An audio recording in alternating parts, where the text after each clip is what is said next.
Engine പണിയാത്ത വണ്ടി എന്ന് പറഞ്ഞ് ഭയങ്കരമായിട്ട് ഹൈപ്പ് കൊടുത്ത് നമുക്ക് തരുന്ന വണ്ടികൾക്കാകും പണി കിട്ടാനായിട്ട് ചാൻസ് കൂടുതൽ. രണ്ടാമത്തെ വണ്ടി എന്ന് പറയുന്നത് എൻ്റെ ഫേവറേറ്റ് ആയിട്ടുള്ളൊരു വണ്ടിയാണ്. ഞാൻ പേഴ്സണലി ഉപയോഗിച്ചൊരു വണ്ടിയാണ്. അത് നമുക്ക് അറിയാൻ പറ്റത്തില്ല. അത് ടാങ്ക് ഇളക്കി നോക്കിയാൽ ആ ഹെഡിൻ്റെ അവിടുത്തെ ഓയിൽ ലീക്ക് നമുക്ക് കറക്റ്റായിട്ട് അറിയാൻ പറ്റത്തുള്ളൂ. Hello guys, welcome back to motor vault. എന്താ എല്ലാവർക്കും സുഖല്ലേ? അപ്പോൾ ഇന്നത്തെ നമ്മുടെ വീഡിയോ എന്ന് പറയുന്നത് back to bike related video ആണ്. അതായത് നമ്മൾ കഴിഞ്ഞ ആഴ്ചത്തെ 3 എപ്പിസോഡിൽ നമ്മൾ കാറുകളെ പറ്റി പറഞ്ഞു. ഇനിയിപ്പോൾ നമ്മൾ സംസാരിക്കാൻ വേണ്ടി പോകുന്നത് ബൈക്കുകളെ പറ്റിയാണ്. ബൈക്ക് എന്ന് പറയുമ്പം ഇപ്പോൾ സെക്കൻഡ് ഹാൻഡ് മാർക്കറ്റിൽ അത്യാവശ്യം വണ്ടിയൊക്കെ സെയിൽ ചെയ്ത് എക്സ്പീരിയൻസ് ഉള്ള വ്യക്തി എന്നുള്ള നിലയ്ക്ക് സെക്കൻഡ് ഹാൻഡ് ആണെങ്കിലും ഫസ്റ്റ് ആണെങ്കിലും എടുത്തു കഴിഞ്ഞാൽ ഒരു ചെറിയ പണി കിട്ടാൻ ചാൻസ് ഉള്ള, അല്ലെങ്കിൽ ഒരു വള്ളി എന്നൊക്കെ പറയാൻ പറ്റുന്ന കുറച്ച് വണ്ടികൾ ഞാൻ നിങ്ങൾക്ക് ഇന്ന് സജസ്റ്റ് ചെയ്യാനായിട്ട് പോവുകയാണ്. വേറെ ഏതെങ്കിലും ഒരു ബ്രാൻഡിനെ തേജോവധം ചെയ്യാൻ വേണ്ടിയിട്ട് ചെയ്യുന്നൊരു വീഡിയോ അല്ല നമ്മുടെ ഇന്നത്തെ വീഡിയോ എന്ന് പറയുന്നത്. അല്ലെങ്കിൽ ഏതെങ്കിലും ഒരു പർട്ടിക്കുലർ വണ്ടിയെ കുത്തി പറയാൻ വേണ്ടി ശ്രമിക്കുന്ന ഒരു വീഡിയോ അല്ല നമ്മുടെ ഇന്നത്തെ വീഡിയോ എന്ന് പറയുന്നത്. സോ നിങ്ങൾ മാക്സിമം ഈ വീഡിയോ ഫുള്ളായിട്ടിരുന്ന് കാണുകയാണെന്നുണ്ടെങ്കിൽ നിങ്ങൾക്ക് കാര്യങ്ങളൊക്കെ ഏകദേശം മനസ്സിലാവുമെന്ന് ഞാൻ വിശ്വസിക്കുന്നു.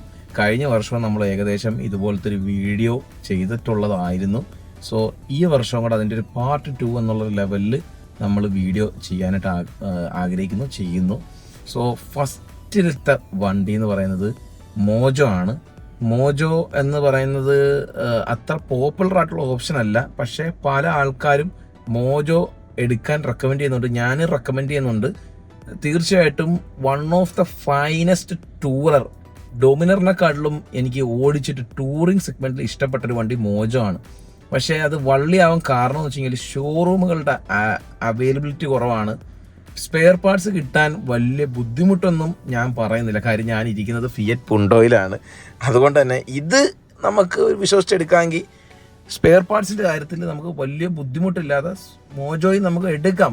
പക്ഷേ മോജോയിലോട്ട് വരുമ്പോൾ മോജോയുടെ വിഷയം എന്ന് വെച്ച് കഴിഞ്ഞാൽ വേറൊന്നുമല്ല, പാർട്സ്, സർവീസ് പാർട്സ്, അതിൻ്റെ ഓയിൽ ഫിൽറ്റർ അല്ലെങ്കിൽ എയർ ഫിൽറ്ററൊക്കെ ഓൺലൈനിൽ നിന്ന് മേടിക്കാനൊക്കെ സാധിച്ചേക്കും. പക്ഷേ അതിൻ്റെ ചില പാർട്സ്, സെൻസർ കാര്യങ്ങളൊക്കെ ഇച്ചിരി ഡിലേ ഉണ്ടാവും.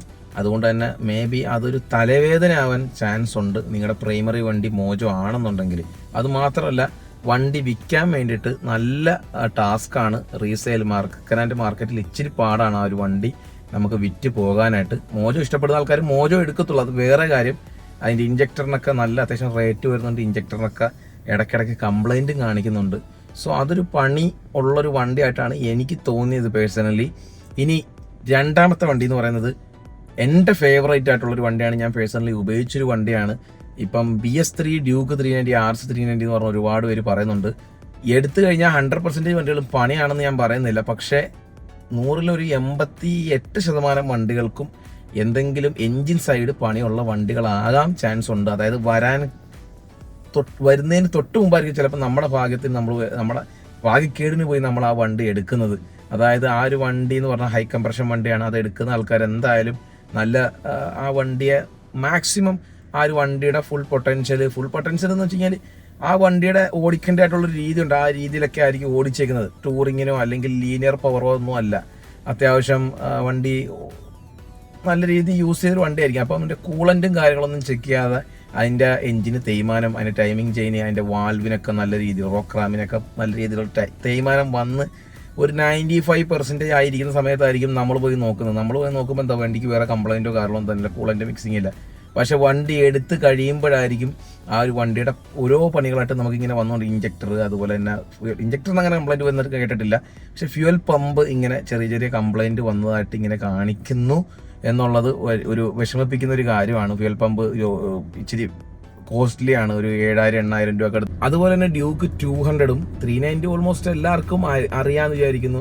ഈ ഡ്യൂക്ക് 200 2012, 13 മോഡൽ, 15-ന് താഴോട്ടുള്ള എല്ലാ വണ്ടികളും അത്യാവശ്യം റീബിൽഡ് ചെയ്ത വണ്ടികളാകാം. റീബിൽഡ് ചെയ്ത വണ്ടി എടുക്കാൻ മടിക്കുന്നവരോട് റീബിൽഡ് ചെയ്ത വണ്ടി എടുക്കുന്നതുകൊണ്ട് ഒരു പ്രശ്നമില്ലെന്ന് എനിക്ക് തോന്നുന്നു. ഉപയോഗിക്കാനാണെന്നുണ്ടെങ്കിൽ അത് മുതൽ തന്നെയാണ് കാര്യം.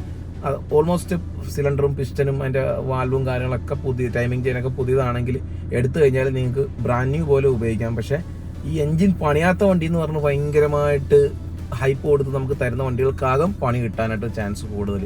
സോ KTM-ൻ്റെ കാര്യത്തിലോട്ട് വരുമ്പം ഒരു 30,000 കിലോമീറ്റർ കഴിഞ്ഞ വണ്ടി ഇനി എത്ര മെയിൻറ്റെയിൻ ചെയ്ത വണ്ടിയാണെന്നുണ്ടെങ്കിലും അത് അതിൻ്റെ തേയ്മാനത്തിൻ്റെ ഒരു അടയാളം നമുക്ക് എടുത്തു കഴിഞ്ഞാൽ മേ ബി കണ്ടു തുടങ്ങിയേക്കാം. സോ എല്ലാ വണ്ടികളല്ല, ചില വണ്ടികളൊക്കെ, ഭൂരിഭാഗം വണ്ടികളും അങ്ങനെയാണ്. ഇനി മൂന്നാമത്തെ വണ്ടി എന്ന് പറയുന്നത്, നാലാമത്തെ വണ്ടിയാണ് KTM 200ഉം 390 ഞാൻ സെക്കൻഡായിട്ട് തന്നെ കണക്കാക്കിയതാണ്. ഇനി മൂന്നാമത്തെ ഒരു വണ്ടി ഉണ്ടെങ്കിൽ ക്ലാസിക് 350 ആണ്. ഇപ്പം നല്ല ഹെവി ഡിമാൻഡിൽ അതൊരു വള്ളി വണ്ടിയായിട്ട് ഞാൻ കണക്കാക്കുന്നില്ല, അതുകൊണ്ടാണ് 4ാം സ്ഥാനം ഞാൻ കൊടുക്കുന്നത്. വള്ളി എന്ന് പറയാൻ കാരണം എന്ന് വെച്ച് കഴിഞ്ഞാൽ ഇപ്പം സെക്കൻഡ് ഹാൻഡ് മാർക്കറ്റിൽ അടുത്തിടെയായിട്ട് നല്ല ഡിമാൻഡ് കയറി നിൽക്കുന്ന ഒരു സാധനമാണ് ക്ലാസിക് 350. പുതിയ J സീരീസ് അല്ല, ആ UC പഴയ എഞ്ചിൻ, ആ എക്സോസ്റ്റൊക്കെ മാറ്റി നമ്മൾ പൊട്ടിക്കുന്ന ഒരു വണ്ടി ഉണ്ടല്ലോ, അത് റിയൽ വികാരം, ആ ഒരു വൈബ്രേഷനൊക്കെ ഉള്ളത്. സത്യം പറഞ്ഞാൽ ഇനി എത്ര കളിയാക്കിയെന്ന് പറഞ്ഞാലും എനിക്ക് പേഴ്സണലി ക്ലാസിക് 350 ഓടിക്കാനൊക്കെ ഇഷ്ടമാണ്. അതിൻ്റെ ഒരു ഫീൽ ഒന്ന് വേറെയാണ്. J സീരീസ് ഇറങ്ങിയപ്പോഴും ഞാൻ പറഞ്ഞു, J സീരീസ് മച്ച് ബെറ്റർ ആണ്. വണ്ടി സ്മൂത്താണ്, പവർഫുള്ളായിട്ട് ഫീൽ ചെയ്യും, നല്ല റിലാക്സ് ആയിട്ട് ഓടിക്കാം, ആ ഒരു തമ്പുണ്ട്. പക്ഷേ എന്തോ ആ ഒരു ആന ഫീൽ, ഡൊമിനറിനെ പണ്ട് കളിയാക്കത്തില്ലായിരുന്നു, ആ ഡൊമിനറിൻ്റെ ആ ഒരു കളിയാക്കൽ ഫീല് സത്യം പറഞ്ഞാൽ എനിക്ക് ഭയങ്കര ഇഷ്ടമാണ് ആ വണ്ടിയുടെ ക്യാരക്ടർ. പക്ഷേ എന്തോ ഇപ്പം ആൾക്കാരതൊക്കെ മനസ്സിലാക്കി എടുത്ത് സെക്കൻഡ് ഹാൻഡ് മാർക്കറ്റിൽ നല്ല ഡിമാൻഡ് ആയതുകൊണ്ട് ഞാൻ കാണാൻ പോയ ഒട്ടുമിക്ക 100-ൽ 80% വണ്ടികളും ചവറാണ്. അത് പറയാൻ കാര്യം വേറൊന്നുമല്ല, ഈ വണ്ടി എടുത്തിട്ട് എക്സോസ്റ്റ് കയറ്റാത്ത ആൾക്കാർ വളരെ ചുരുക്കമായിരിക്കും. ഇതിൻ്റെ ഒരു എൻജിൻ സെറ്റിംഗ് എന്ന് പറയുന്നത് ഒരു ടാപ്പറ്റ് ഒരു സെറ്റിംഗ് ആണ്. അതുകൊണ്ട് തന്നെ ഇതിൻ്റെ ആ ഒരു ടാപ്പറ്റ് ഭയങ്കര പെട്ടെന്ന് തന്നെ അടി തുടങ്ങുന്നത് ആരും കാര്യമാക്കത്തില്ല. അന്നാലും എക്സോസ്റ്റ് വെച്ച് നല്ല പൊട്ടിയിലായിരിക്കും പൊട്ടിക്കുന്നത്. ഫ്യൂലിങ്ങും കാര്യങ്ങളൊന്നും നോക്കാതെ കാർബറേറ്റർ വണ്ടിയിൽ തന്നെ, അല്ലെങ്കിൽ ഫ്യൂൽ ഇഞ്ചക്ഷൻ വണ്ടിയിൽ തന്നെ നല്ല പൊട്ടിയിൽ പൊട്ടിച്ച് ഹെഡിൻ്റെ അവിടുന്ന് ഓയിൽ ലീക്കായിട്ട് ഹെഡ് മൊത്തം ഓയിൽ ലീക്ക് ഉണ്ടാകും. പക്ഷെ അത് നമുക്ക് അറിയാൻ പറ്റത്തില്ല. അത് ടാങ്ക് ഇളക്കി നോക്കിയാൽ ആ ഹെഡിൻ്റെ അവിടുത്തെ ഓയിൽ ലീക്ക് നമുക്ക് കറക്റ്റായിട്ട് അറിയാൻ പറ്റത്തുള്ളൂ.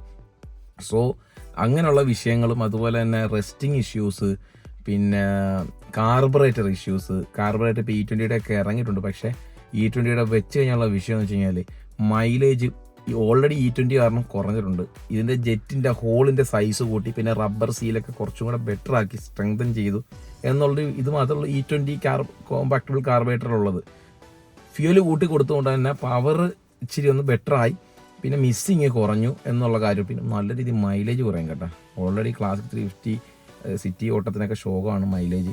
സോ നല്ല പണി, 8ൻ്റെ പണിയൊന്നും ഞാൻ പറയത്തില്ല, വാങ്ങുന്നവർ നോക്കി വാങ്ങിക്കുക. അതുകൊണ്ടാണ് ക്ലാസിക് 350 ഈ ഒരു ലിസ്റ്റിൽ ഉൾപ്പെടുത്തിയത്. പിന്നെ അടുത്ത വണ്ടി എന്ന് പറയുന്നത് ജാവ ആണ്. ജാവ ഇപ്പം ഒരുപാട് വണ്ടികൾ സെക്കൻഡ് ഹാൻഡ് മാർക്കറ്റിൽ 1,00,000 താഴെ 80,000 60,000 രൂപയൊക്കെ കൊടുക്കുന്നു. ഒരുപാട് പേര് പോയി എടുക്കുന്നുണ്ട്. നല്ല വണ്ടി കിട്ടിക്കഴിഞ്ഞാൽ എടുക്കുന്നതുകൊണ്ട് വിഷയമൊന്നുമില്ല. പക്ഷേ ഇതിനകത്തുള്ള പ്രശ്നം എന്ന് പറഞ്ഞാൽ ഭൂരിഭാഗം വണ്ടികളുടെയും ഹെഡ് കംപ്ലൈൻ്റ് ആയിട്ടുള്ള വണ്ടികളാകാം. ഈ ഹെഡ് കംപ്ലൈൻ്റ് ആയ വണ്ടികൾ എടുക്കുന്നതുകൊണ്ട് എന്താണ് പ്രശ്നം, കമ്പനി തന്നെ വാറണ്ടി ചെയ്തും ഭൂരിഭാഗം വണ്ടികളുടെ മാറിക്കൊടുത്തിട്ടുണ്ട്. പക്ഷേ പഴയ ഒരു സ്മൂത്ത്നെസ് കിട്ടുന്നില്ല.